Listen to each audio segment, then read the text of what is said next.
கிறிஸ்துக்குள் பிரியமானவர்களே, உங்களை யாவர் இயேசு கிறிஸ்து நாற்பத்தினாலே வாழ்த்துகிறேன். இன்றைய நாளில் தெரிந்து கொள்ளப்பட்ட தலைப்பு என்னன்னு பார்த்தோம்னா, மன்னிப்பு. மனுஷன் என்னத்தை மன்னிக்க வேண்டும், ஏன் மன்னிக்க வேண்டும், எதற்காக மன்னிக்க வேண்டும் என்பதை பற்றி நாம் இப்போது விரிவாக காண்போம். முதலாவதாக நம்முடைய தேவனுடைய வார்த்தை என சொல்கிறது, மத்திய 18:21 பிரகாரம், உன் சகோதரனை குற்றங்கள் நீ மன்னித்தால் அது உனக்கு மன்னிக்கப்படும். ஆக பேதுரு கேட்கிறான், ஆண்டவரே, எத்தனை முறை நான் மன்னிக்க வேண்டும்? 7 முறை மன்னித்தால் போதும் என்று கேட்கும்போது, 7 முறை அல்ல 70 முறை மன்னிக்க வேண்டும் என்று கர்த்தர் கூறுகிறார். அது மட்டுமல்லாமல் மத்திய 6:14 நமக்கு சொல்லுகிறது, மனுஷருடைய தப்பிதங்களை மன்னித்தால் பரமபிதா அவங்களுடைய தப்பிதங்களை மன்னிப்பார் என்று சொல்லுகிறது.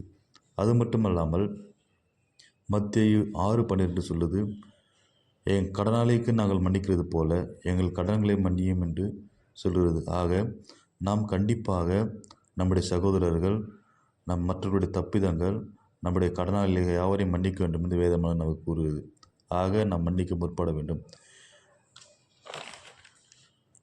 ஆக யாருடைய பாவங்கள் மன்னிக்கப்படாது என்று நாம் பார்ப்போமானால், மத்தேயு 12:38 சொல்லுது, மனுஷகுமாரனுக்கு விரோதமாய் வார்த்தையில் சொன்னால் அது மன்னிக்கப்படும், ஆனால் பரிசுத்தாவிக்கு விரோதமாய் நாம் பேசுவோமானால்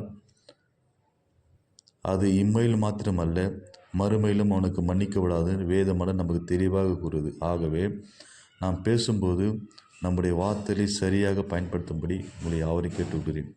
பரிசுத்தாவிற்கு விரோதமாக இம்மையில் மாத்திரமல்ல மறுமையிலும் நாம் அவரை குறித்து தவறாக பேசவே கூடாது என்பதை நாம் யாவரும் ஜாக்கிரதையாக பேசும்படி உங்களை அன்போடு கேட்டுவிடுகிறேன். அது மட்டுமல்லாமல் கடைசியாக மத்திய 26:28 பிரகாரம், மன்னிப்பு என்பது பாவ மன்னிப்புக்கென்று உண்டாக்கப்பட்ட அநேகருக்காக சிந்தப்பட்ட புது உடன்படிக்கையுடைய என்னுடைய இரத்தமாக இருக்கிறது என்று கர்த்தர் கூறுகிறார். ஆக இந்த இடத்தில் புதிய உடன்படிக்கையை உருவாக்குறது மனுஷனுக்கும் நமக்கும்.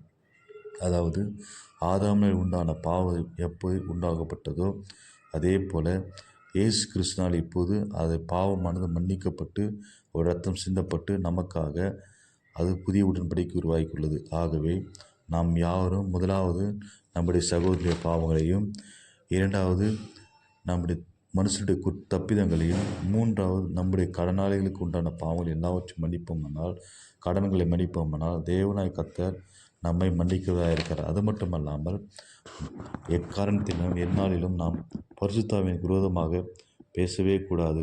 அப்படி பேசினால் இம்மையில் மட்டுமல்ல பூமியில் மட்டுமல்ல மறுமையிலும் வானோகத்திலும் பரலோகத்திலும் உன்னுடைய பாவங்கள் மன்னிக்கப்படாது என்று தேவனாம கூறுகிறார். ஆக கடைசியாக புது உடன்படிக்கையாக தேவனாய் கர்த்தர் எங்கு நம்முடைய பாவங்கள் எல்லாவற்றையும் மன்னித்து அவர் இரத்தத்தை சிந்தி நம்மை மீட்டு கொண்டதினால் புதிய உடன்படிக்கை ஏற்பட்டது.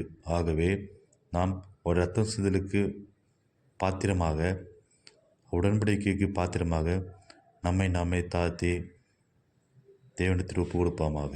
ஆமேன்.